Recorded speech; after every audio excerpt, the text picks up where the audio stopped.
বিসমিল্লাহির রহমানির রহিম। সিঙ্গারের এসিটি ক্লিন করার জন্য আমরা গিয়েছিলাম জংশন সর্বপ্রথম চালিয়ে এটা চেক করে নিচ্ছি এটার অন্য কোনো সমস্যা রয়েছে কিনা। এসির ইনডোর কিছুক্ষণ চলার পর আউটডোর জিনিস এটা চালু হয়। ইনডোর ইউনিট থেকে আমরা হালকা ঠান্ডা অনুভব করছি, কিন্তু এটার ভিতর থেকে পর্যাপ্ত পরিমাণে ঠান্ডা বের হয় না। তার কারণ হচ্ছে এয়ার যে ফিল্টার সেটাতে প্রচুর পরিমাণে ময়লা জমেছে। এসি মূলত রুমের বাতাসকে প্রসেস করে একটা ফ্রেশ যে এয়ার সেটা আমাদেরকে সাপ্লাই দিয়ে থাকে। এটার এয়ার ফিল্টারে প্রচুর পরিমাণে ময়লা জমেছিল। আর কুলিং যে কয়েল সেটাতে হালকা মোটামুটি ময়লা জমেছে। এসির ইনডোর ইউনিটে যে কুলিং করে সেটাতে মোটামুটি ভালোই ময়লা ছিল, এবং আউটডোর সাইডে গিয়ে আমরা দেখি আউটডোর ইউনিটের যে কন্ডেন্সার সেটাতে মোটামুটি ভালোই ময়লা জমেছে। সর্বপ্রথম আমরা ইনডোর ইউনিটের যে কেসিং সেটি ফটাফট খুলে নিব। অতঃপর ইনডোর জিনিস সেটার মধ্যে সার্ভিস কিট লাগিয়ে সুন্দরভাবে ইনডোর জিনিস সেটা আমরা ক্লিন করে নিব। এসির ইনডোর ইউনিট ক্লিন করার সময় খেয়াল রাখতে হবে ইনডোর ইউনিটের যে পিসিবি সেটা যাতে কোনোভাবে পানি প্রবেশ না করে, এই বিষয়টি খুবই গুরুত্বপূর্ণ। তেমন আউটডোর জিনিস সেটাতে খেয়াল রাখতে হবে কোনোভাবে যাতে পিসিবিতে পানি প্রবেশ না করে। ইনডোর ইউনিটে কেসিং করা হয়ে গেলে এটা কুলিং করে যে কন্ডিশন সেটি দেখতে পাচ্ছেন, এটা মোটামুটি হালকা ময়লা জমেছে। টেকনিশিয়ানরা এসি ক্লিন করে যাওয়ার পর আপনারা নিয়মিত এসি জিআর ফিল্টার সেটা পরিষ্কার রাখবেন। ইনডোর ইউনিটের কেসিংগুলো খোলা হয়ে গিয়েছে, এখানে সার্ভিস যে কেস সেটা আমরা সেট করে নেব, অথবা ফ্রেশার ওয়াশার দিয়ে সুন্দরভাবে কুলিং যে কয়েল এবং ব্লোয়ার যেটি সেটা আমরা সুন্দরভাবে ক্লিন করে নেব।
এসির আউটডোর জিনিস সেটা আমরা সুন্দরভাবে ক্লিন করে নেব। ইনডোর ইউনিটের যত্ন নেওয়ার পাশাপাশি আউটডোর জিনিস সেটার প্রতি যত্নবান হওয়া উচিত। সামনের যে কেসিং এবং টপ যে কাভার সেগুলো আমরা খুলে নেব, অতঃপর প্রেসার ওয়াশার দিয়ে সুন্দরভাবে আউটডোর জিনিস সেটা আমরা ক্লিন করে নেব।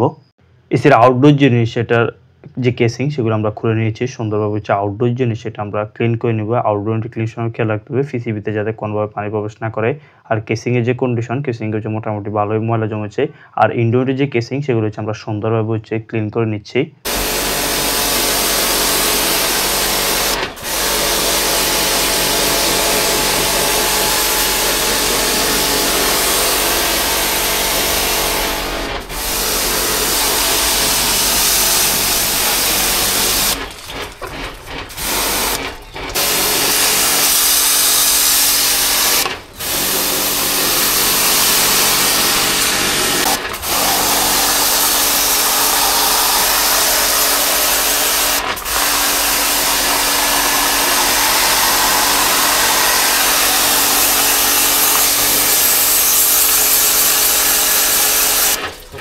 এসিটি ক্লিন করা কাজ শেষ। এখন কেসিংগুলো আমরা লাগিয়ে নিচ্ছি।